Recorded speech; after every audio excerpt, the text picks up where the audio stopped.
嗨，大家，那等一下呢，我就要去看《刻在你心底的名字》。那其实这一部电影之前在台湾准备要上的时候，我本来是想要去台湾看的，可是因为疫情的关系，我没有办法回台湾嘛，那所以我就只能在香港等它会不会上正片。那其实等了很久之后都没有消息它会上，那我就想说，那就没办法啦，就只能等可能网络Netflix 啊，或是一些平台后面上架的时候，我可以买来看，或是出 DVD 的时候。那结果在上个月底的时候，我就收到消息，在今年的31届香港同志影展的时候，它的开幕片就刚好是刻在你心底的名字。那时候我就超级兴奋，那刚好我也有票，所以等一下就会去看。那其实书我已经看完了，那所以等于说，我希望看完之后，看看跟大家分享一下我的观后感是什么。那我们现在准备要出发咯。现在就到了，然后准备现在进场。那后面的观后感，等一下再跟大家分享。越想努力赶上光的影，越无法抽离而已。这部电影从台湾上映以来已经听说过它后劲很强。的确，我当下看完的时候也没有太大的感觉。可是，在之后的时间，你会发现有很多场景慢慢在你的脑海里浮现，然后会有一种无法言语的感觉慢慢涌上心头。那么现在就来分享一下个人对几场比较深刻的场景跟对这个电影的看法吧。无论在电影或是小说里面，都不难找到彼此爱的证据。欧神父跟大家说要活在当下的时候，Birdy 看着阿汉的一个微笑跟一个眼神，那一瞬间，两个人的平行线已经开始靠近了。那其实还有一场就是我印象比较深刻的，就是他们去完电影院偷海报之后，跑到放映室里面，然后两个人就很天真的在玩着那个影子戏的那一场。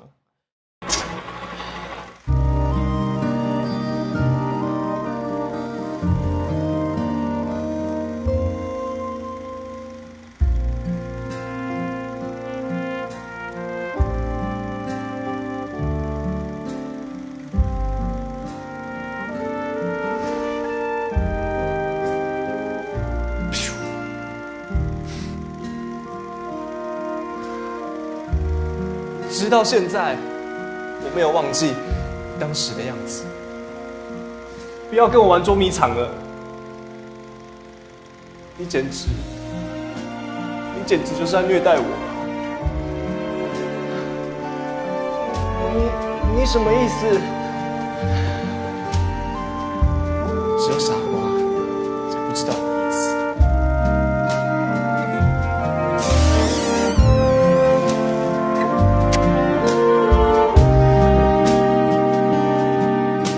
而在 Birdy 演的过程中阿汉那个专注的眼神，好像让我更确定了阿汉的世界里面只有他跟 Birdy 两个人。在当 Birdy 嘟起嘴巴的时候，阿汉的手影去亲了 Birdy， 然后他们去看着彼此的那一个眼神，那个笑容，那个就是他们两个最单纯、最纯粹的爱，最简单的快乐。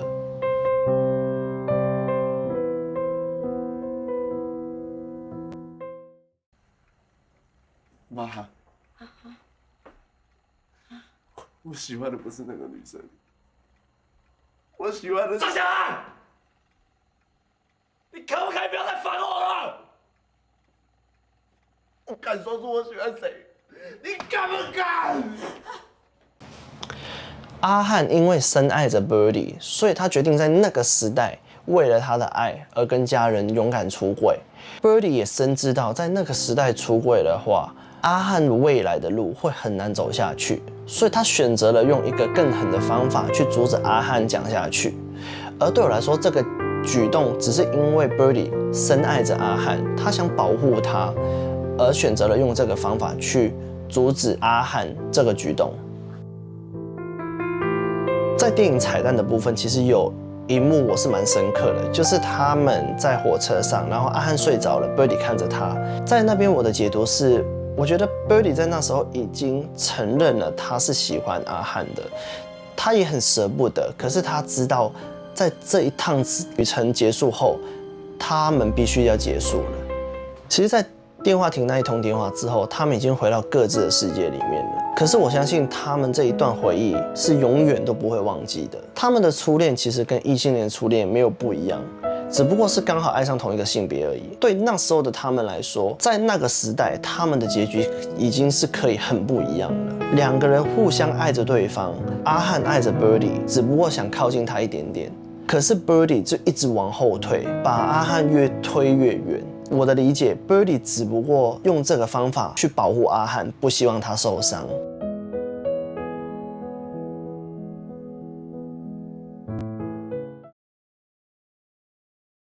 Birdy 出了车祸，然后他第一瞬间想到的是打给阿汉。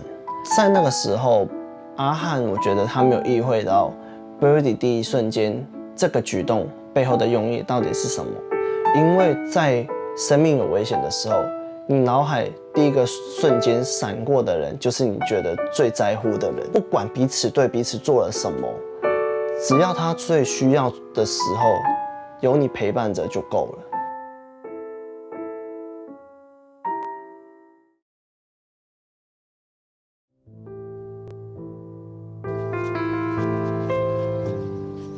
你还搞不理你啊！我说真的。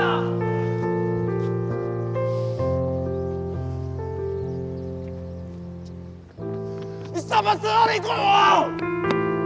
你告诉我你什么时候理过我？阿汉差点出柜，然后被 Birdy 阻止后冲了出门。在书里面，阿汉其实有很多次阻止 Birdy 跟着他，可是 Birdy 没有就这样放弃，甚至在阿汉走到岩石上面，张开双手大叫的时候 ，Birdy 从后面不顾阿汉的反抗，把他带离那边。他这样做的一切都只是出于担心阿汉，生怕他会有什么状况出现。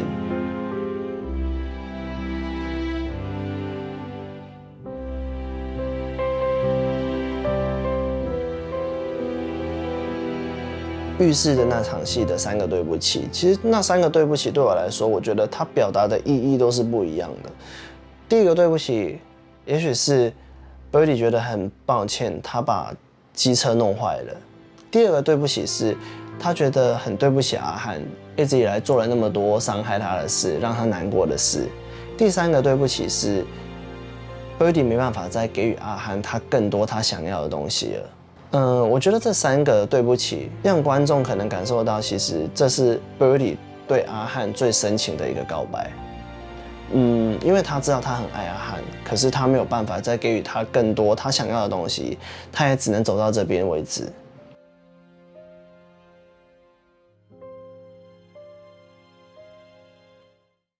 接下来就是可能无论在看书或是看电影也好，可能都会有一个问题疑问说 ，Birdy 写着晚安 my love 的气球上面是到底是跟谁说的？因为我有把小说看完，小说有写着，在斑斑回头看着 Birdy 的时候，发现 Birdy 的目光已经不在自己身上，而是有着一种难以掩盖的悲伤看着阿汉。在这一句里面，我会把它解读成为，或许斑斑只看到 my love， 却不知道晚安另外一个意思是什么，而阿汉看到的是 Birdy 对着斑斑说晚安 my love 的一整句句子。但好像没有人看得懂，发现 Birdy 是对着阿汉说“晚安，我爱你”的告白。在对我来说，我觉得这一句“晚安，my love” 是对着阿汉说的。在电影里面，阿汉跟欧神父在争论爱的定义是什么。上帝要我们爱人，但爱的本质要分性别吗？其实那时候阿汉不知道欧神父也是爱上跟他同一个性别的人，他也是觉得自己会下地狱。但长大后的阿汉跟 Alex 说，他人很好，一定会上天堂的。其实我相信欧神父跟 Alex 最后的那几年应该是最幸福的时光。而30年后的阿汉也终于明了，欧神父是不想看到阿汉跟他走过一样难走的路。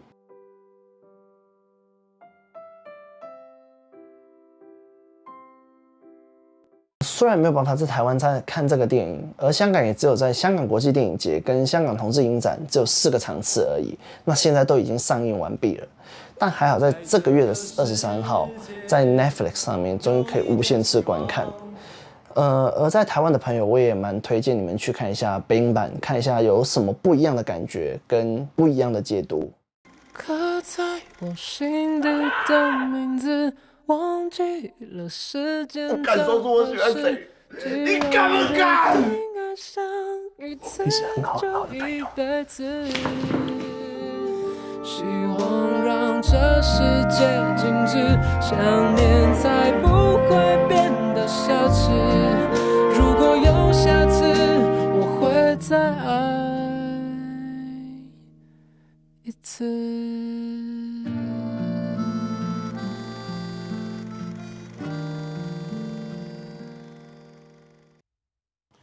其实整部电影让我们探讨的面向太多，因为那个年代的背景太守旧，导致好多人都无法真正的面对自己。即使在解严以后，人的思想还是没办法立马跟得上时代的改变。但每个时代都需要有坚持而且愿意挺身而出的先锋者，所以在电影中看见祁家威先生的角色也特别让我感动。每一个艰难的时代都需要有一些人勇敢跟倔强的往前，并不能就这样放弃，因为这个世界总有些什么让你坚信着。也许张家汉跟王伯德在那个年代，他们的结局是对彼此伤害最少的，只是他们之间多了一份不能遗忘的遗憾，也是那个年代很多同志的遗憾。30年后的他们能再次重遇， Birdy 终于说出了那句晚了30年的